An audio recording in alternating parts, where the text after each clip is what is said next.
أعوذ بالله من الشيطان الرجيم بسم الله الرحمن الرحيم الحمد لله رب العالمين والصلاة والسلام على رسولنا محمد وعلى آله وصحبه أجمعين. Har başlamakta Allah s.a. bulsaydı, Allah Teala har bir amellerimizin kabullardan kılıp, hayırlı ameller har başlamakta nasip bulsaydı, Allah s.a.'nın sözlerini tanıdığımız gibi Allah Teala'nın hayırlı meclisi kilen kardeşlerim, Esselamu Aleyküm ve Rahmetullahi ve Berekatuhu. Barazada Allah Teala selamları, bereketleri bulsaydı, Allah s.a. her birimizge de şu hayırlı yollarında, kabul amellerinde sini beşaya nasip bulsaydı, elhamdülillah, şundan davamına Allah subhanahu wa ta'la'nın rahmeti bilen vakitler bara, kışlardan çıktık, yazlarga kildik. Allah subhanahu wa ta'la şulay yıllarını, vakitlerini öte tırgan etken. Hem Allah subhanahu wa ta'la şu yıllarının, vakitlerinin ötüğünde biz bendelerine kaysığına vakitinde bulsak da imanlı bendeler bulup gamel ibadetinde kaldırga hem bulurga kuşkan. Hem şundan dağın, mine yaz ettik, dibetke şundan dağın indi bugün kündeminin toxtalasım kile, elbette mine şuşu Allah subhanahu wa ta'la biz bendelerine küp nimetlerini birdi. Yani göz nimetinde birdi, kol nimetinde birdi. Allah subhanahu wa ta'la ayet nimetinde birdi. Hem elbette Allah subhanahu wa ta'la bunun hakkında Kur'an-ı Kerim'de de bizge ayeti. Yani Allah Teala Kur'an-ı Kerim'de ayeti Bismillahirrahmanirrahim. İnne s-seb'a vel basar vel fuat. Yani Allah subhanahu wa ta'la ayeti derslikte kuru, yani göz, işitu kulaklar, hem kişinin bütün ağzaları kullu ulayke kana anhu mas'ula. Yani onlar her birisi de gün özünün cevaplıkları baralarındadır. Yani bu ağzalarını Allah subhanahu wa ta'la bizge bergen bulsa da Allah Teala bular hakkında bizden sıra olacak. Yani bizim kulaklarımız nese tınladılar, nese işittiler. Bizim gözlerimiz koya karadılar, nese kurdular. Bütün ağzalarımız koyda yirdiler, nese işlediler. Yani Allah subhanahu wa ta'la karşısında bütün sindagın cevaplılığı vardıydı. Şu an kuredagın elbette yani mine şunun içinde Allah subhanahu wa ta'la biz bendelerine şu nimetlerini birdi, şu nimetlerini biz hayırlı revişte kullanabız mı? Yeyse yaman aybirini tanlıyız mı, kurabız mı, qaribız mı? Yani bütün içinde Allah subhanahu wa ta'la karşısında bunun hesabı var. Şu an kuredagın mine kinler motorlangandan sonra şulay bit elbette aytik kış günü yergen vakitte yavuluk yapkan mı, yapmagan mı şulay bit kızlarının, apaylarının hatta sizilmez kadar mümkün. Çünkü kışkı giyimde bütün kişi giyini bir şulay bit. Ama lakin jaygi yaklaşıkkandan sonra şulay bit meslimeler ayrım kuruna, giyinmeyenler ayrım kuruna, yani her nese aşıklana başlıyor. Hem elbette sizin bilen bizge de şulay mümin Müslümanlar bularak cevaplılık orada. Çünkü Peygamber sallallahu aleyhi ve sellem bizge aytlar şulay bit. Nazratul ulalek ve thaniye aleyk. Yani göz qarashının birincisi sana dey. İkincisi sana kapma karşı kile tarana birdi. Yani birincisi sana degandigi demek biz bitin yoldan barganda şulay bit qaramışa yeri almaybız. Amma lakin ikinci mertebe bizning göz ko'tarib qarawimiz aleyke degandigi yani sana kıyamet günde hesap bire turgan qarash deb aytdi.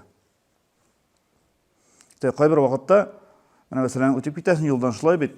Hem qay bir vaqtda kishi qarayda ko'tarilib qaraydi. Nese kelgan ele bu? Yani tekshirib qaraydi şulay bit.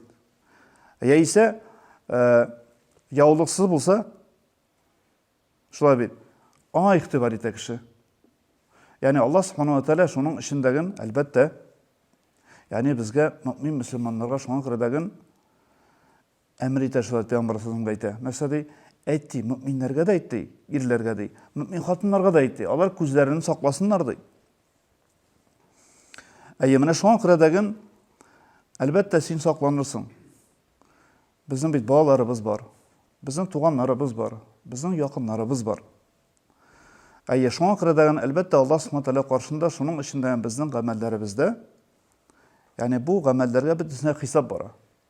Şuna kire Allah subhanahu wa ta'la yani her birisi hesaplanadı. Çünkü biz dinni irene bir şulay bit, dinni qaribız. тырышабыз, укыйбыз, китаплар укыйбыз. Һәм иң куркыныч булган гынахлардан булган зина дигән төшенчәгә шулай бит җиңел генә үтеп китәбез.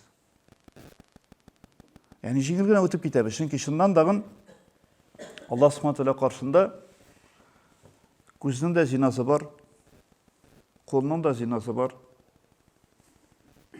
аяқның да зинасы бар. Мәсәлән, кеше кайбер вакытта шулай әйтергә мөмкин, без бит җитәкләшеп кенә йөрибез. Менә кызганычка каршы шуннан дагын, ягъни Аллаһ Субхаһу ва Тааля безгә шәригатьне бөек әхлак кагыйдәләре белән куйган. Ягъни без аны үтәвебез, безне аны тотуыбыз, biz нишлибез? Безнең күңелебез дә саф тора шуның белән. Сүзләребез дә саф тора шуның белән. Гамәлләребез дә саф тора шуның белән. Әмма ләкин шуннан дагын менә бу мәсьәләдә, ягъни без катгый торырга тиеш үзебездәген. Менә мәсәлән кайбер вакытта шулай бит намаз укыйбыз. Намаз укыганда беребез дә гаврәтне ачык калдырмыйбыз бит, шулай бит. Әйбәтләп, каплап, киенеп укыйбыз. Шуннан соң ишекне берәү шакылса, шулай бит. Аннан-моннан гына җавап та чыгарыр мөмкин без кайбер вакытта, яулыкмы, киемнеме киеп. Бит анда чыккан кешеләрдән без үзебезнең кагыйдәләреннән чыкмаска тиешбез. Әлбәттә, Аллаһ Субхаһу ва Тааля шуның өчен дә җәмәгать, шуңа күрә дә менә Коръән Кәримендә безгә бу гамәлләр хакында безгә әйтә шулай бит. Шуңа күрә дә Аллаһ Субхаһу ва Тааля ягъни бузыклыкның яман куркыныч икәнлегендә китерә һәм шулай бит менә шәригатьтә карасак, Коръән аятларына без игътибар салсак, караклык турында китергәндә Аллаһ Субхаһу ва Тааля әс-сариқу вәс-сариқату дип китер аятны. Әмма ләкин зина турында китергәндә Аллаһ Субхаһу ва Тааля әз-занияту вәз-зани дип китерә. Игътибар итсәгез. Игътибар итеп кара, шулай бит. Караклык турында әйткәндә Аллаһ Субхаһу ва Тааля әйтә, урлаучы ир кеше, урлаучы хатын-кыз дип китерә. Зинаны әйткәндә, зина кылучы хатын һәм зина кылучы ир дип әйтә. Аятны башлаганда. Ни өчен? Хикмәте нидә? Димәк, ягъни бу гынахларга этәргеч күбрәк кемнән булганлыгын Аллаһ Субхаһу ва Тааля безгә әйтергә тели. Ягъни нәрсәдән булганлыгын шулай бит. Ягъни караклыкка ир кешенең омтылышы күп икәнлеген Аллаһ Субхаһу ва Тааля күрсәтә. Һәм шуңа күрә әйтә, кисәтеп шулай бит. Нәрсәдәй? Урлаучы ир һәм урлаучы хатынны җәзага тартыгыз дип әйтә, шулай бит. Әмма ләкин зинада бүтәнчә башлый. Чөнки шуннан дагын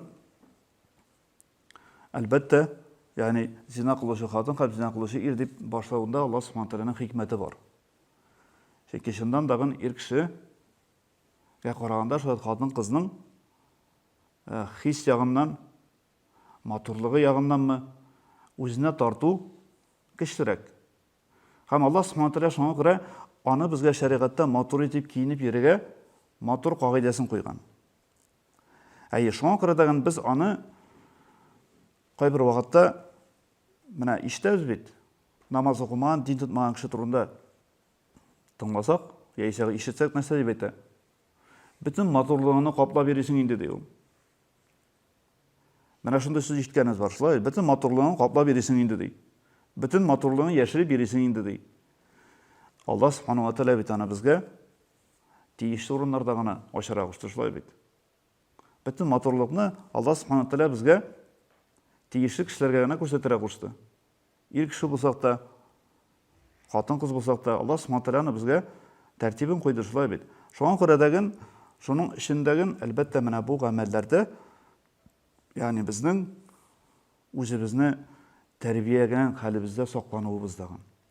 Шуңа күрә дә гаврәт мәсьәләсендә кайбер вакытта кызганыч, кайбер намаз укучылар да аны җиңел карыйлар. Әйтик, мәсәлән, кыйынырга бара икән ул, нәрсә инде ди? Су кыйынганда нәрсәсе бар инде аның ди? Кыйынабыз ди. Без беләбез шулай бит. Аллаһ Субхаһу ва Тааля шәригатьне безгә ничек матур итеп куйды. Ир кешенең дә билгеле шулай бит, Gavureti köp mikenligi? Yani kindiginden tizine hatlı deydi. Allah subhanahu wa ta'ala. Malayın bolsa da ol senin. Bir tuğanın bolsa da ol senin. Kayruatta bir tuğanlar bile kerebiziniz buncha nesesi var indip söyleşirler şulay bit. Yani Allah subhanahu wa ta'ala koygan şeriat. Hem elbette hatın kızların da şulay Allah subhanahu wa ta'ala koygan. Yani Müslümanın Müslümege bulangına gavreti. İyirlerine şekilde. Kalgan şarapta yani Müslümanın gavreti yani yüzü bilen kulçuklara hem tege toboktan ayak ilişigine көрүнүү hakkı var. Mine şoň kırdan yani şeriatыбыз bizge bähatli kişiler bulup yaşatırgan yoluna koydu. Şuna biz ütegende biz Allah subhanahu ta'ala'nın rahmetine de erişebiz hem Allah Teala'nın rızasına erişebiz. Euzu billahi mineşşeytanirracim. Bismillahirrahmanirrahim. Indi hürmetli cemaat devam etimiz. Özümüzden başlayan vaazımızı indi şundan da Allah subhanahu ta'ala biz bendelerine her bir nimetini berdi. Hem bu nimetlerini biz niçe kullanabız? Allah Teala karşısında bizge hesabı var. Mine şoň kırdagan elbette indi şundan dağın birincisi mine bu nimetlerini kadirlemenin sebebinde ol da bolsa Allah Teala tıygan eberlerine jеңil qarau. Mine bizning halatibizde mine biz kubrak bitinde turmuşubuzda qarasak şulay bit. Allah Teala keşirir deyip biz şundayrak jеңillik bilen qaraga tilibis kay bir wagtda. Ya ise bizning jamgiyatibizning halati şunday bitinde mütenşe bolmay bitinde. Amma lakin Allah subhanahu wa ta'ala bizge dinimizni koydu, bähatli yaşasınlar için hem bütün jirde de onu üte bulatırgan idi. Yani onu adam balası alıp baralatırgan qagaideler bilen koydu. Eğer de Allah subhanahu wa ta'ala bizni cennetke kirtirge telemeyen bolsa, Allah subhanahu wa ta'ala bizni Musa peygamberinin şeriatı bizge kalgan bulur idi. 50 vakit namaz bilen. Hem o bizge bik zor ağır yükleme bulgan bulur idi. Biz anı şundan dağın bik ağırlık bilen öter idik. Kimdir ötede almayan bulur idi. Ama lakin Allah subhanahu wa ta'ala bizge rahmetini saldı.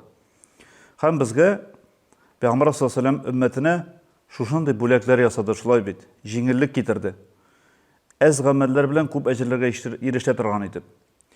Ama lakin Allah subhanahu wa ta'ala şiklerini koydu, şulay bit. Mine şuşa aytganimçe demek birincisi bizning Allah Teala tıygan ayberlerge jеңil qaragatı ýeşdigil biz. Ezgine dip, yuqqana dip, kay bir wagtda kişi şunu uylay, amma lakin Allah Teala bitini bizge koygan eken, demek anyň hikmeti bar. Yani Allah subhanahu wa ta'ala bizge yuqqa tıymagan. Çünki jеңillikten yani iblis mine namaz okuyan wagtda da şulay bit. Ya ise bütün gamelni işlegende de iblis cemaat bizge zor günah bilen kelmey. Hem şuluk vaqtda izi gamellerini işlegende de iblis bizge namazını kaldırıp kelmey bit. Nefilgine öyle oldu şulay bit. Urazan bolsa, nefilgine urazalı oldu. Aytik namazlar bolsa nefil urazagana oldu. Sadakada mesela nefilgine sadaka bit oldu. Senin üstünde farz tugul bit alardı. İşlemesen de buladı. Ondan sonra ekranına şulay bit. Mesela sünnetlerini okumasan da bulalı sana. Senin işin koptu. Sana ülgürge kirekti. En mühimi farzını okup çıkara kirek sana. En mühimi sana farzını öterge kirekti. Alo sana şunda hadisinde getirip koyar. Şulay bit başına. Peygamber sallallahu aleyhi ve sellem kile bit. Sıra bir şulay bit. Ya Resulallah min Allah Teala'nın farzlarını ötesem. Şulay bit farzlarını ötesem. Tıyganlarından tıyılsam. Men aşlı jitemin cennetke kirge deyiş, iyi deydi, şulay bit. Bu bit cennetke kiru bit eli cemaat. Cennetke kirge bit basqışlarını menesi gileli bitini bizden degin. Cennetke kirgenin basqışqa menesi gile, yani büyük ecirlerinin üstünerek kubrek erişlesi gile bit, şulay bit. Mine şoň kırdan, yani şunun içinde bizim turmuşybızda yaşawybızda, yani kişi ezgine, kiçkinegine ecrini de kaldırmawy, hem kiçkine kimçilik dip qaraganda ondan saklanywy, mine bu imanlılığımızın, ihlaslılığının negizi bulup durayındı. Şoň kırda biz anı elle näse bu medip qaragatı ýeşdigil biz. Алла Субхану ва Тааля безгә шушындый рәхмәтен куйган. Шулай бит. Шуңа күрә дәген, чыннан дагын, Алла Субхану ва Тааля безгә шушындый бәхетле бәндәләр була торган юлны шулай ачып салган. Алла Тааля безгә шушындый мөмкинлеген биргән. Шуның өчен, димәк, без һәрбер гамәлгә карата игътибарлы булырга тиешбез. Гунахка төшмәс өчен дә, изи гамәлне эшләр өчен дә. Әйткәнемчә, шуннан дагын шул вакытта ни өчен Алла Субхану Тааля мәсәлән безнең күзебезне шулай харам әйберләргә караудан тыйды? Чөнки күзебезнең нуры кача беренчедән. Харамга карагаштың кешенең йөзендә, күзендә нуры кача. Һәм ул кырыска әйләнә башлый. Мәрхәмәтсезлек аның чыга башлый. Харамга карый-карый, ул аның катлана башлый. Күз карау, ул күңелне каралта башлый шуннан соң. Кеше уйларга мөмкин, шулай бит нәрсә инде, әллә нәрсә юк. Ләкин алар бөтенсе бер-берсенә бәйләнгәннәр. Чөнки Алла Субхану Тааляны тыймас иде безгә гәрдәген. Алар берсе-берсенә бәйләмәгән булсалар. Менә шуның өчен без телевизордан нәрсәләр карыйбызмы? Урамда карыйбызмы, телефонда карыйбызмы? Булар бөтенесе җәмәгать безнең тормышыбыз халәтенә тәэсир итәләр. Һәм әлбәттә ул тәэсир итеп кенә калмый, моның өчен бөтенесе хисабы бар Аллаһ Тааля каршында, шулай бит. Аллаһ Субхану Тааля каршында хисап бар моның өчен. Менә шуңа күрә без Аллаһ Тааляның тыюына, Аллаһ Тааляның кушуына җиңел карарга тиеш түгелбез. Аллаһ Субхану Тааля куйган кагыйдәләрне без дөрес дип өйрәнергә һәм тотарга тиешбез. Менә шуңа күрә ни өчен кеше гыйлем ала башлагач, кайбераттар шундый сүзләр ишетәбез, шулай бит. Нәрсә дип? Белмәгән булсаң әйбәтрәк иярел ди. Берсе әйтә, шулай бит. Белмәгән булсаң рәхәтрәк ия ди. Сүздә юк, нәфсегә рәхәт ия, шулай бит. Йөри, белгәннән соң бит теге нәфсене җигәннәргә кирәк хәзер. Теге нәфсене тыярга кирәк хәзер. Әйтү ул ничәдер еллар ияләнгән әйберне эшләде. Хәзер шуны бит инде туктатырга кирәк, туктатырга кирәк, эшләтергә кирәк булса, тегене эшләтергә кирәк. Тегенең бу нигә керәсе килми, шулай бит. Моның тәртәгә керәсе килми мондыйга. Менә шуңа күрә дә әлбәттә шуның эчендәге җәмәгать без гыйлем алудан туктарга тиеш түгел. Ул шайтан сүзе, әгәр дә без әйтсәк, белмәгән булсаң әйбәт ия дип. Чөнки надан ихлас булмаган кеше белән шайтанга шулай бит яманлыкны эшләтергә рәхәтрәк. Аның чөнки ихлас бәндәгә кеше җитмәй. Ихласка аның кеше җитмәй, чөнки ул Аллаһ Субхану Тааля белән сөйләшкәндә, хәтта Иблис, шулай бит, Аллаһ Тааля белән сөйләшкәндә, аннан рөхсәт алганда, мин аларны юлдан яздырам дигән вакытта, Аллаһ Субхану Тааля илләл мухласин дигән сүзне әйтеп куйды ахырында, шулай бит. Син аларга тия алырсың, син аларга нәрсәне эшли алырсың, әмма ләкин ихлас бәндәләренә син якында килә алмыйсың диде.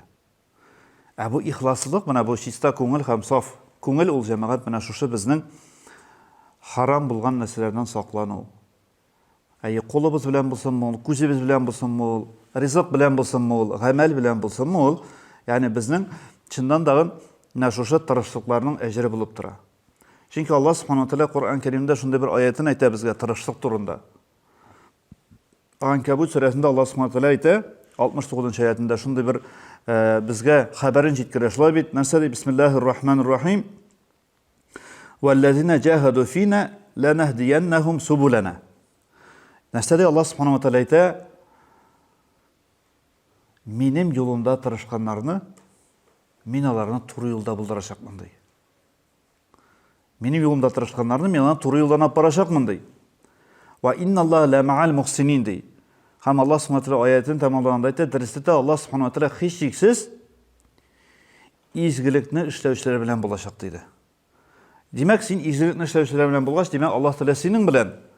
Һәм Аллаһ Субхану Тааля синең белән, Иблис синең кырында юк дигән сүз. Шуңа күрә Аллаһ Субхану Тааля, нәрсә ди? Минем юлымда тырышчыларны ди. Туры юлда тутачакмын мин аларны ди.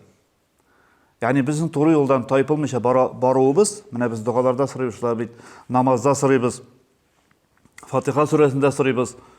Раббим безне туры юлдан алып барды, һидаяттан алып барды, шулай адаштырма, тайпылдырма дигән сүзләрне әйтәбез. Аллаһ Субхану Тааля нәрсә ди? Тырышканнарны, Dini yolunda тырышканнарны. Ягъни син тырышасың нәрсәгә? Тахаҗҗудыңны укырга тырышасың. Харамнан сакларга көч түгәсең. Хәләлне ашарга көч түгәсең. Кәсеп итәргә, хәләлне кәсеп итәргә көч түгәсең. Балаларның хәерлек, хәләл ризыктан ашаудан көч түгәсең. Яни Аллаһ Субханаһу ва Тааля менә шушы тырышлыкларыңның әлбәттә без бит инде дуга кылып, намазларны уку өстенә буларны кылабыз, шулай бит буларын да эшлибез. Аллаһ Субханаһу ва Тааля нәрсә менә шушыларны без ләнәһдияннәһу хисис буларын туры юлдан апарачакбыз ди.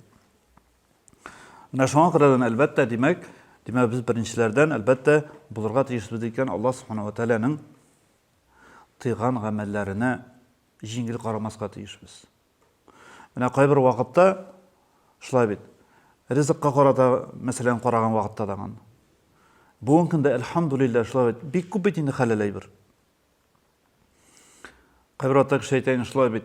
Аны безнең карап тора вакыт юк инде ди. Аның бөтенсен эзләп торасы килми инде ди. Бүгенге көндә бит әлхәмдүлилләһ безнең җирлекләрдә дип әйтик, без яши торган Татарстанда бүгенге көндә бик уңайлы бу нәрсәләр. Бу нәрсә дигән сүз, ягъни безнең тырышасыбыз килми шулай бит. Әйтик, кибеткә кергәч, әзрәк карыйсы килми. Ниндирәк ризыклар бу? Хәләллеген, хәләл түгеллеген әзрәк тырышлык куярга кирәк бит анда. Әле кырыйдан без сиңа теге кибеттә кеше йөреп торса, сиңа сәерсенеп караган шикелле тоела башлый шулай бит. Син теге ризыкны сайлап утырган шикелле, берүгә әйбер шикелле, син һаман шуны эзләнгән шикелле шулай бит. Ә хакыйкатьтә Аллаһ Тәгаләнең рәхмәтенә ирешү өчен җәмәгать әлбәттә без тырышырга тиеш. Һәм менә икенчедән шулай бит, икенчесе, ул да булса җәмәгать әлбәттә без җаһилияттә булган гамәлләрдән ерак китү. Ягъни дингә хәтле булган хәлебезне онытырга тиешбез инде без. Адәм галәйһиссәлам әйтә бит шулай, Адәм баласы ди хатасын ди, бер сәбәп өчен генә унытмасын ди. Әйтик, без намазга дингә хәтле булган хаталарыбыз икән, biz аларны бер сәбәп өчен унытмаска тиеш ди Адәм галәйһиссәлам әйтә. Кире кабатламас өчен генә. Теге мактаныр өчен дә түгел, күрсәтер өчен дә түгел. Һәм шушы әйберләр, ягъни безнең менә үткәндә булган халат киләчәккә ул безгә киртә булырга тиеш түгел гамәл кылырга. Менә кайбер вакытта без әйтәбез шулай бит. Минем хәзер намазларым кабул булырмы икән инде дип. Минем хәзер дин тотуымнан ни файда инде дип кайбер вакытта шундый сүзләрне ишеттерәләр шулай бит. Юк, Адәм галәйһиссәлам әйтә шулай бит. Нәрсә, кеше бер генә сәбәп өчен гөнаһын унытмаска тиеш ди. Шуны кабатламас өчен. Әмма ләкин инде синең ул хаталарың изгелек эшләргә киртә булырга тиеш түгел хәзер. Синең намазларыңны укырга да, Коръәнне укырга да, тахаҗҗудларыңны укырга да, бүтән гамәл гыйбадәтләрне үтәргә дә ул сиңа киртә булырга тиеш түгел. Чөнки Аллаһ Субханаһу ва Тааля үзе белүче һәм үзе хөкем итәчәк. Син хөкем итмисең, син үзеңне хөкем итмисең син. Аллаһ Тааля безне хөкем итә шулай бит. Шуңа күрә дәгән менә икенчесе ул да булса менә шушы, ягъни җаһилият халаты, ягъни җаһилияттәге халат кешенең тормышыннан чыгарга тиеш. Чөнки Аллаһ Субханаһу ва Тааля аны безгә китерә нәрсә дип, уларны китерә Коръәндә, аятта китерә ул безгә аны хатын-кызлар мисалында. Ягъни җаһилият вакытында бит инде матурлыкны бизәнеп, матурланып чыктылар бит инде шулай бит. Аллаһ Субханаһу ва Тааля монда әйтә шулай бит. Нәрсә ди Аллаһ Субханаһу ва Тааля? Вақарна фи буютикунна, ягъни сезнең өйегездә бу матурлыкларны саклауыгыз ди. Өйегездә калдыруыгыз бу матурлыкларны ди. Һәм әйтә Аллаһ Субханаһу ва Тааля: "Ва ла табарружунна табарружул җаһилиятил ула". Ягъни сез теге җаһилиятның беренче җаһилияттә булган ашылуларыгыз сезнең булырга тиеш түгел ди. Ягъни җаһилият вакытындагы. Әйтик, мәсәлән, шулай без намазга басканчы, мәсәлән, кимчелекләребез булды. Динне ныклап тотканчы без мөселманнар булып яшәсәк тә безнең хаталарыбыз булды. Әмма ләкин әлхәмдүлилләһ Аллаһ Тәгалә сезнең белән безгә насыйп итте туры юлга басырга. Аллаһ Тәгалә әлхәмдүлилләһ насыйп итте безгә шушы динне ишетергә, динне өйрәнергә, динне үтәргә.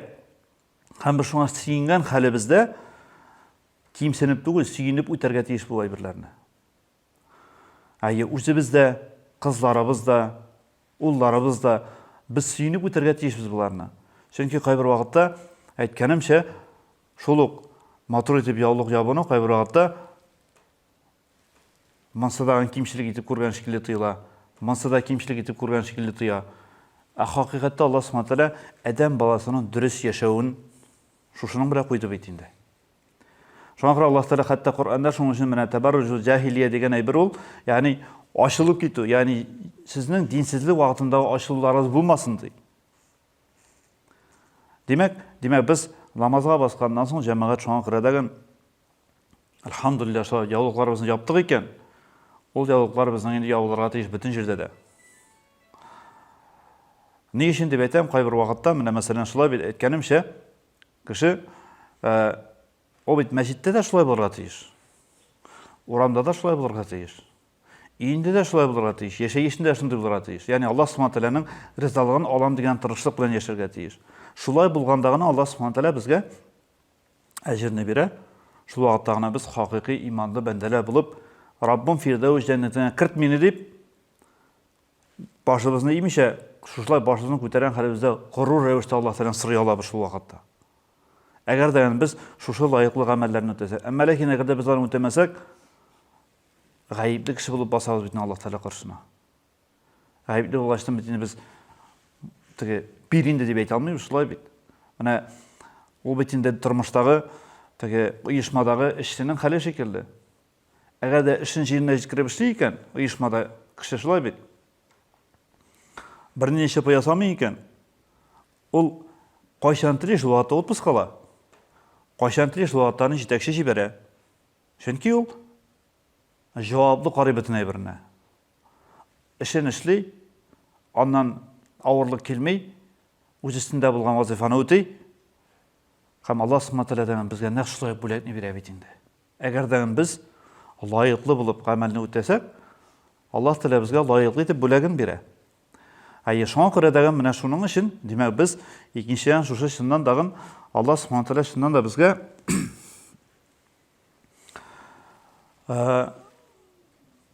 куйган кагыйдәләрдә дип әйтәм, Аллаһ Субхаһу ва Тааля шул куйган әйберләрдә без үзебезнең дингә баскан көнебездән шул ихлас рәвештә гамәлләребезне үтәргә тиешбез.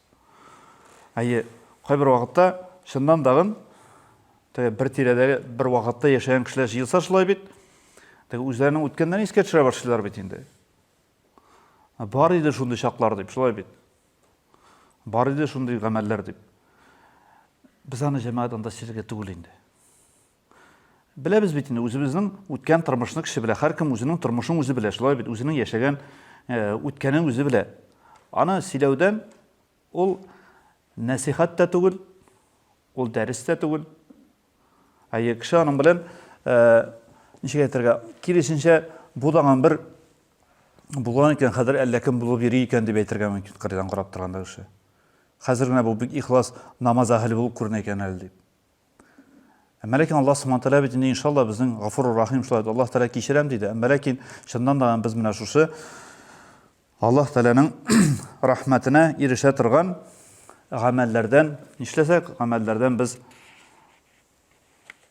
читтә булмасак, Аллаһ Тааля безгә рәхмәтен бирә. Һәм Аллаһ Субхаһу ва Тааля шуннан дагын шулай ук менә күп ишаратлар бит инде безгә тормышыбызда, карамагыбызда шулай бит инде кеше бигрәк тә менә хаҗ сәфәре булсынмы, гомра сәфәре булсынмы, шулай бит кеше сорау бирә инде безгә. Менә мәсәлән, минем ирем бармый, мин инде үзем менә барып кайтам инде хаҗга ди. Шулай бит.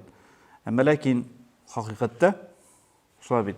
Хәтта хаҗның да кабуллыгында бөтенлегендә дип әйтәбез иншалла, кабуллыгында дип әйтсәк, бәлки бүтән шәрәктер, әмма ләкин бөтенлегендә махрам белән сәфәр кылу бит инде. Монда да хәтта. Ягъни Аллаһ Субхаһу ва Тааля безгә шушы мондый күркәм динебезнең кагыйдәләрен куйган, шулай бит. Шуңа күрә дәген шуның өчен син матурлыгыңны дип әйтик, менә махрам белән чыгуыңны, ягъни Аллаһ Субхаһу ва Тааля сиңа җиңеллек теләгән. Кайвакытта кеше уйлый шулай бит, ансыз да рәхәтләнеп җөреп кайтам инде мин ди. Әмма ләкин Аллаһ Субхану ва Тааля җәмәгать куйган кагыйдәдә хикмәт бар. Җиңеллек бар, бәрәкәт бар, кабуллыгы бар.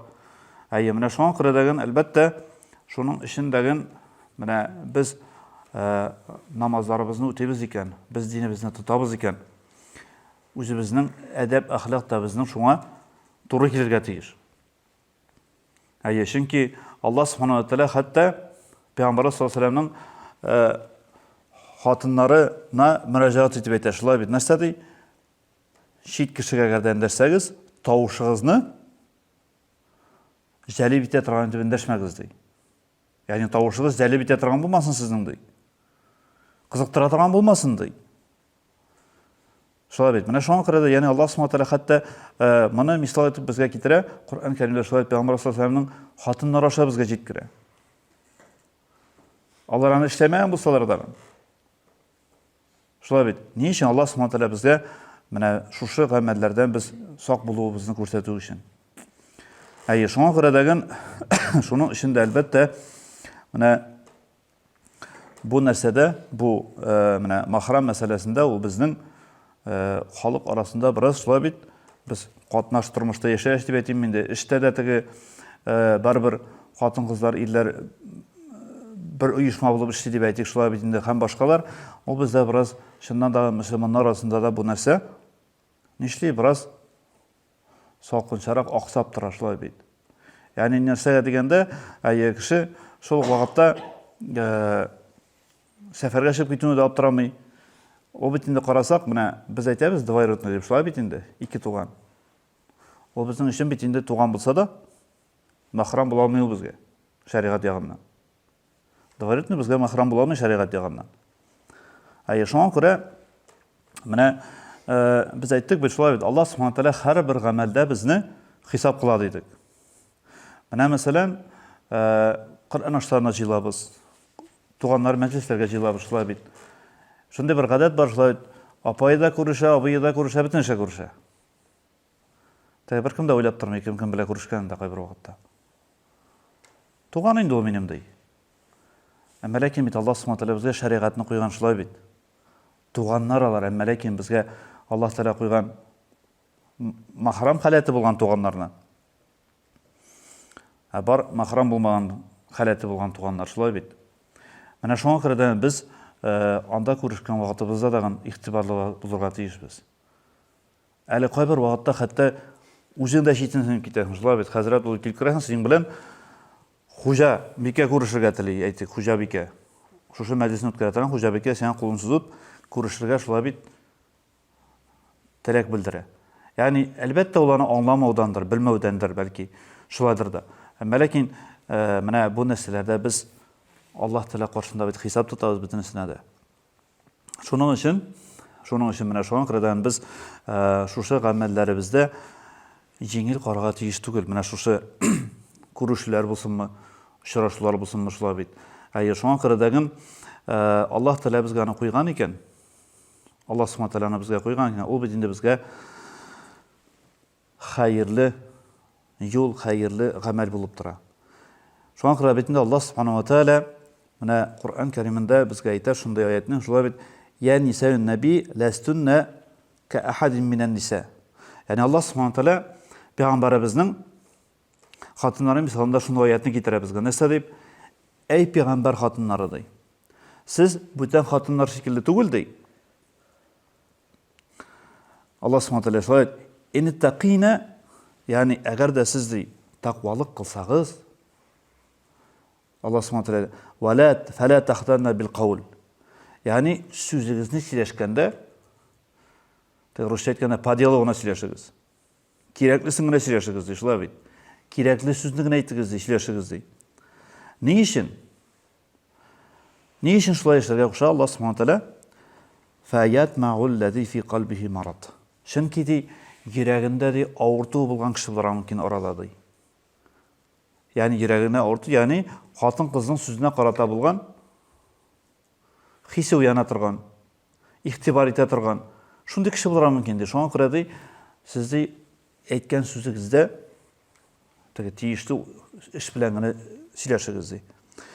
Ни өчен менә бу аятларда Аллаһ Субхану ва Тааля әйткәнемчә, күбрәк хатын-кызлар мәсьәләсе белән китерә шулай бу мәсьәләне. Менә вәгазьне башында да бит инде әйткән шулай бит. Аллаһ Субхаһу тәгалә бу яманлыкның башында шулай бит. Ягъни бу яманлыкның башына сәбәп күбрәк булырга мөмкин хатын-кыз дип әйтте Аллаһ Субхаһу тәгалә. Караклыкның башына ир кеше булырга мөмкин дип әйтте шулай бит. Хис дигән әйбер бар шулай бит. Менә шушы үзенә тарту дигән, матурлык дигән. Ягъни Аллаһ Субхаһу тәгалә шуңа күрә менә шушың белән безгә мисалларын китерә. Шуңа күрә безгә Аллаһ Тәгалә хәерле юлны биргән, без аңа ник шундый авыр соң инде бу дип карарга тиеш түгелбез. Әлбәттә, менә тормышыбызның бөтен яшәешебезнең бөтен хәле ике әйбер белән көрәшү бит инде менә. Ике нәрсә белән көрәшәбез инде без. Бөтен гомер буена бөтен кеше ике нәрсә белән көрәшә. Берсе аның нәфсесе, берсе аның шайтан. Ягъни менә шушы нәфсене бит инде без нишләтәбез? Шушы нәфсене без тәрбиялибез шулай бит. Яманлыкка кермәсен дип, шиктән чыкмасын дип, Аллаһ Тәгалә гамәлен үтәсен дип. Һәм кырыйдан шушы иблис безгә шулай коткы салмасын дип. Ягъни безнең бөтен яшәү рәвешебезнең бөтен максаты һәм нәтиҗәсе шушы ике нәрсәне җигәнләүдән нәтиҗә чыгачак бит инде. Аллаһ Субхаһу тәгалә каршында бер шушы ике нәрсәне җигәнләгәндә бәхетле кешеләр булып иншалла җәннәткә керә алабыз. Әмма ләкин әгәр дә без аны авырсынсак, менә нәфсенең иртәгә намазга торасы килми бит. Шулай бит, торасы килми аның. Без аны нәрсә дибез? Торырга кирәк дибез шулай. Аллаһ Субхаһу тәгалә безгә аны никләгән иртәгә намазны торып укырга кирәк дибез. Һәм без үзебезне шулай бит җиңеп торабыз.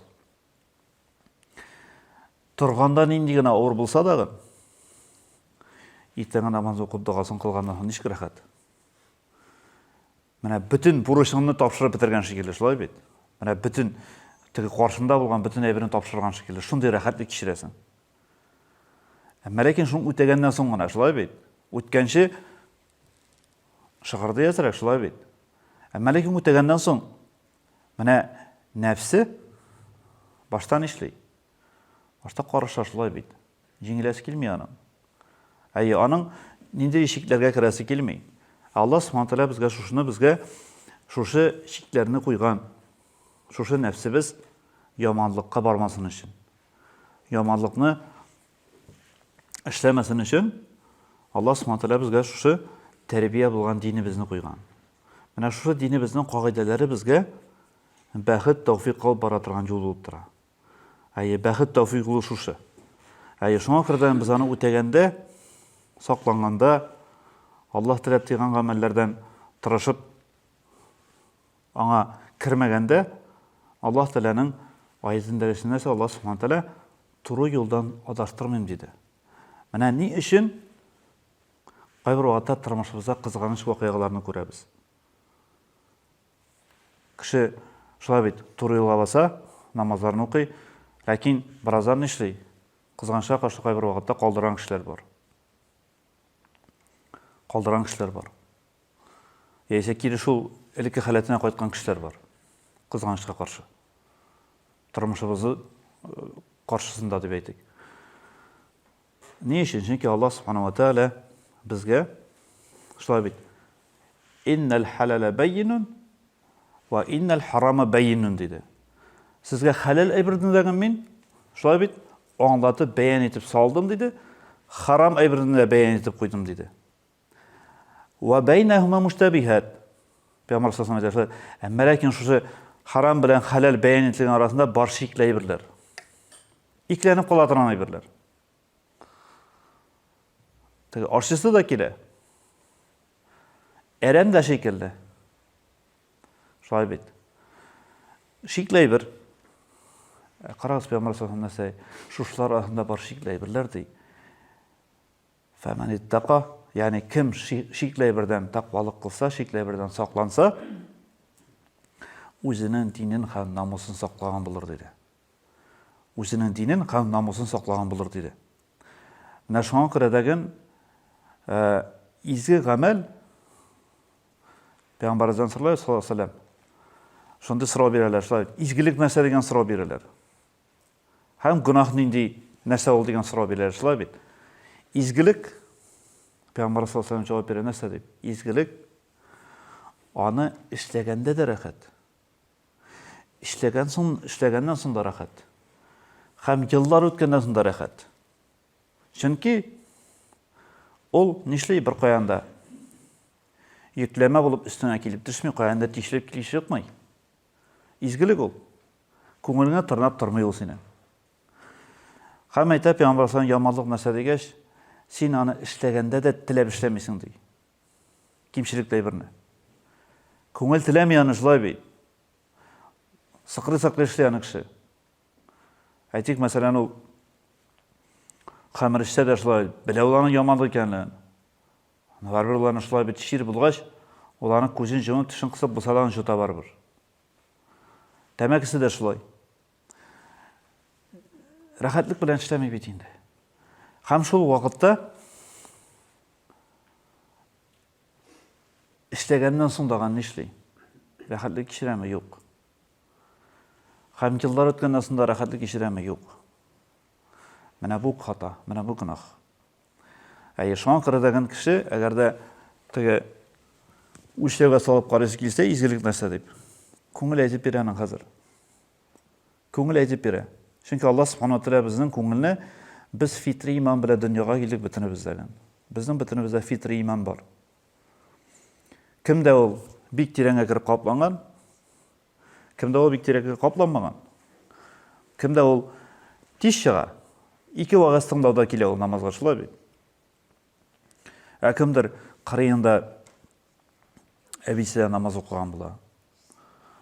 Әтиенсә намаз укыган була. Динен дә ишетә. Башкасын да ишетә. Теге фитри иман тирәндә тегендә. Шуңа күрә аны чыгарырга көч кирәк шулай бит. Сәбәп кирәк һамандагын. Әмма ләкин ул бөтенебездә бар. Шуңа күрә дәген шуның өчен изгелекне эшләгәндә кешенең тегендә кылсы кынып куя инде. Яманлык эшләсә тегендә кылсы кынып куя. Чөнки Аллаһ Субханаһу ва Тааля безне нинди генә гаиләдә тусак та без Аллаһ Тааля безне фитри иманлы, саф кешеләр итеп дөньяга китергән. Менә шул саф җанны без пычратмыйча яшәүебез өчен Аллаһ Тааля безгә динне биргән. Менә шул җанны без саф итеп сакласак, кыямәттә Аллаһ Тааля безне чистартырга шулай җәһәннәмгә кертми инде. Чөнки Аллаһ Субханаһу ва Тааля безгә чиста җанны бирдем һәм чиста итеп кабул итәм диде бит инде бездән.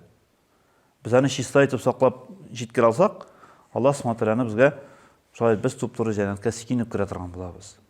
Әмма ләкин шул җаныбызга әгәр дә без пычрак тиергән булсак, пычраткан булсак, без аны нишлибез? Аллаһ Тааляны безгә чистарту юлын берне генә куйды. Аллаһ барыбызны аннан саклаган җәһәннәм утышлай бит. Менә шуңа күрә дигән без менә шушы җәһәннәмгә кермәс өчен, шушы яман Аллаһ Тааляның каты ачуына төшмәс өчен, менә бу тырышлыкларның җимеше шунда. Менә шуңа күрә дөньяда яшәгән вакытта кеше уйларга мөмкин шулай бит. Менә намаз укыйм инде, ураза тотам инде, динне дә яшим бит инде. Кырыйдан берсе килеп тә сорар мөмкин шулай бит. Менә син намазлар укыйсың инде. Менә син ризыкны да бик сайлап кына ашыйсың инде. Менә син театрга да йөрмисең инде. Концертка да йөрмисең инде. Менә нәрсә бирә инде ул сиңа? Менә шундый сорау бирсәләр шулай бит. Менә Аллаһ Субханаһу ва Тааля җәмәгать безгә шулай бит. Динебез белән бирде нәрсәне? Җаныбызның тыныч халәтен, тәнебезнең сәламәтлеген һәм яшәүебезнең матур мәгънәсен бирде. Әмма ләкин без бу гамәлләребезне тотып күрсәтә алмыйбыз үзебездә. Аллаһ Субханаһу ва Тааля шундый иткән безнең динебезнең гамәлләрен. Кем менә килеп сораса да синнән, син менә иртәнгә намазыңны укыдың, менә бу иртәнгә намазның бүләген күрсәтәләр дисәң, син аны күрсәтә алмыйсың. Аллаһ Тааляны күрсәтә торган итмәгән. Әмма ләкин без беләбез, кыямәт көнендә Аллаһ Субханаһу ва Тааля безгә шулай бит әҗерләрне нәрсә иде? Күләм белән күрәсез ди, шулай бит күләм белән. Менә дөньяда вакытта без аны күрмибез, ә ахирәттә без аны күләм белән күрәчәкбез. Менә шуңа күрә бит хәдисләрне укыган вакытыбызда Ухуд тауы дигән бүләк аласыз дигәнне укыйбыз шулай бит. Кемдер анда кичкенә генә бер түңбәк күләмендә яисә бер кичкенә генә калкулык дип укыйбыз шулай бит. Чөнки кыямәт көндә бөтен гамәлләр бүләкләр киләчәк нәрсә белән? Күләм белән киләчәкләр. Менә шуңа күрә дәген дөньяда яшәгән вакытта нәфсе шулай тора бит, шулай бит, иблис тә шулай тора. Менә син намаз да укыйсың, менә син дин дә тотасың, менә син шулай, менә синең кырыеңда менә бу кеше намаз укымый, дин тотмый, ләкин изгелекләр эшли. Әти-әнисен карый, күршеләр хакын үти, балаларын ашатып үстереп киендерә, укыта. Әмма моның бүләге нәрсә соң? Ник бу җәһәннәмгә керәмени соң? Дип сиңа сорау бирсәләр, Аллаһ Субхаһу ва Тааля Кур'ан Кәримендә нәрсә ди? Дөньяда яшәгән вакытта динсез кешеләрнең гамәлләре кыямәт көнендә булырлар. Таулар шикелле, калгылыклар шикелле, түмгәкләр шикелле. Әмма ләкин алар булырлар хәбәән мәнсура диде.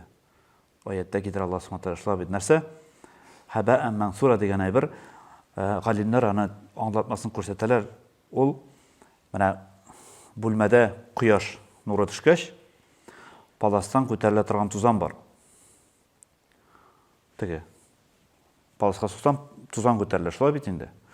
Күренә ул, бүтән кеше күрәне. Җигырып барып тузанмыйсаң, бер әйбер юк. Менә бу аятның аңлатмасында тәфсирдә китерелгән нәрсә кыямәт көнендә динсезләрнең гамәлләре менә шундый булыр. Күрерләр, әмма ләкин алар аны бер кыйммәте дә булмас дип әйтелә. Һәм Аллаһ Субханаһу ва Тааля аларга ни өчен моның гадел кагыйдәсе куя дигәндә, Аллаһ Тааля аларны бу дөньяда шуның өчен бүләкли. Кәсеп әйбәт бараның, йорт әйбәт буланың, машиналары яхшы буланың, һәм башкалар, сәламәтлеге нык буланың. Шулай бит. Мәсәлән, кеше диндә тотмаска мөмкин, харам да кулланырга мөмкин, ләкин йөзгә хәтле дә яшәргә мөмкин. Аллаһ Субханаһу ва Тааля каршында хисап, безнең бит гомер узынлыгы белән үлчәнми. Хисап. Безнең буебыз белән дә үлчәнми, шулай бит. Тәннең төсе белән дә үлчәнми. Гамәлләребез белән үлчәнә. Шуңа күрә дә кыямәт көнендә безнең менә шушы гамәлләребезне күргән вакытыбызда безнең сөйүнеш иншалла бөтенебездә булачак. Шуңа күрә дә менә бу дөньяда без нәрсәнедер әйтик, кулланмый калдык, яисә каядыр бармый калдык, яисә кемнедер күрмей калдык. Шулай бит. Бу безнең өчен авырлык булырга тиеш түгел. Чөнки Аллаһ Субханаһу ва Тааляның бүләге безгә күпкә кадерлерәк. Менә шуңа күрә дәген шуның өчен дә без балаларыбызны, анакларыбызны, туганнарыбызны әйткән вакытыбызда дин безне кимсетмәй. Дин безне кимсетмәй. Динебезнең кагыйдәләре безне кимсетмәй ул. Киресенчә, ул безнең кеше буларак, Аллаһның сөйгеле халифасы буларак яшәтә торган кагыйдәләр булып торалар алар. Шуңа күрә дә менә шуның өчен әлбәттә кайбер вакытта менә тормышыбызда бит шулай бит. Яшьрәк кеше намаз укыса, өйләнмәгәндә булса, кияүгә чыкмаганда булса, шулай безгә кайвакытта китереп куйлар шулай. Менә ул ничек өйләнсен инде? Бу ничек кияүгә чыксын инде? Бер кая барга ярамый аңа. Менә шушы нәрсәләр безнең нәрсә динсез үсүебезнең сәбәбе бит инде. Шуңа күрә дәген Аллаһ Субханаһу ва Тааля безгә динебезнең матур, зур, бәхетле юл итеп дөрес кагыйдәләрен куйды. Аны тотып үтәргә генә безгә нәрсә кирәк? Ихласлык кирәк. Ихласлык кирәк. Шул вакытта без аны шуннан дагын нишлибез? Әлхәмдүлилләh дип, сиенә үтибез. Ихласлык кирәк аңа үтәреш.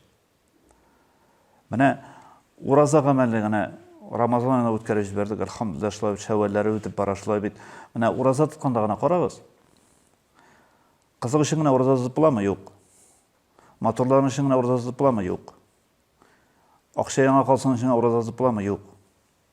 Кайсы шартларда тотып була? Аллаһ Тәгалә моны миңа кушты, мин моны эшләргә тиеш дигәндә генә тотып була. Тамак та эчмәй, баш та авыртмый, кәеф тә әйбәт, хәл дә бар. Чөнки синең ниятең нигезе дөрес, Аллаһ Тәгалә риза булсын дип. Аллаһ Тәгалә мине кушты, мин моны шуңа күрә эшлим дип. Сен шушы кагыйдага буйсындың. Чөнки Пәйгамбәребезнең сахабалары радиллаһу анһум шулай бит, аларга аят ишетелсәме, Пәйгамбәребездән бер хөкем ишетелсәме, алар нәрсә дийләр? Сәми'на ва атa'на дийләр. Ник болай әлип тә сорау бирмәделәр, шулай бит. Аңлатма да сорамадылар. Ишеттек без синнән, я Расулаллах, без аңа буйсындык дип әйттеләр. Ягъни диннең кагыйдасын ишетүгә алар без ишеттек һәм буйсындык дип әйттеләр. Димәк, Аллаһ Субхаһу тәгаләнең хикмәте җәмәгать. Шуңа күрә дигән, ягъни менә сахабаларның тормышы, Пәйгамбәр саллаллаху тормышы, Аллаһ Субхаһу тәгалә бит аларны безгә чыннан да яшәгәннәр дип кенә укыр өчен куймады. Бирмәде аларны безгә. Кара булар яшәгәннәрне чыннан да дип. Без алардан бит бердән дәрес тә алырга тиешбез. Гыйбрәт тә алырга тиеш. Ләкин ул безнең тормышыбызга кергә тиеш аларның бу хәле. Шулай безнең тормыш халәтендә кулланырга тиешбез без аларны. Безнең холкыбызда, гамәлебездә, яшәешебездә ул битен кергә тиеш. Шул вакытта без чыннан да чын бәхетле бәндәләр булабыз. Чыннан да Аллаһның тыйганыннан без тыйылган бәндәләр булабыз. Кушканын үтәүчеләрдән булабыз шул вакытта. Шуңа күрә дигән бу бәхетле юлда бер кайчанда мөселман кеше кимсенергә тиеш, сөенергә генә тиеш. Чөнки кызганычка каршы чыннан да менә шушы кайбер вакытта әлбәттә мәчеттә вакытта кеше бернинди дигән кыенлык тоймый, шулай бит. Мәчеттә вакытта бернинди кыенлык тоймый. Чөнки бөтен кеше намаз укый, бөтен кеше әлхәмдүлилләh кардәшләр, ләкин тормышның бит төрле хәлендә буласың. Төрле хәләтендә буласың. Менә син шул вакытта да мөселман булуңнан кимсенмә. Самолетта очканда намаз укуңа кимсенмә. Поездда барасыңмы? Яисә юлда туктап машинага чыгып намаз укыйсыңмы? Кимсенмә син аңа, чөнки син бәхетле юлда бит, Аллаһның хәерле юлында син ник кимсенергә син моннан? Һәм Аллаһ Тәгаләнең хәерле гамәлләрен үтәүдә нәрсәгә кимсенергә? Дөрес юлдан булганда безнең аңа кимсенергә хакыбыз юк, чөнки Аллаһ Тәгалә безгә бәхетле юлны күрсәткән. Коръан Кәримне саклыйм дип үзе вәгъдә биргән. Аллаһ Тәгалә үзем саклыйм дип Коръанны безгә. Хәтта безгә сакларга кирәк түгел аны. Аллаһ Тәгалә үзе саклыйм диде аны. Беркемгә тидертмим диде, кыямәткә хәтле диде, шулай бит. Бу бит инде шул безнең тормышыбызның бәхетле бәндәләре булып яшәсеннәр өчен, Аллаһның сөекле бәндәләре булып, Аллаһның каршына кайтсыннар өчен шушындай бәхетле юлны Аллаһ Тәгалә безгә насыйп иткән җәмәгать. Шуңа күрә менә шушы гамәлләребездә без сөенеп үтәсәк, Аллаһ Тәгалә тыйган гамәлләрдән без саклансак, безнең күңелебез каралмый. Без кырыс кеше булмыйбыз.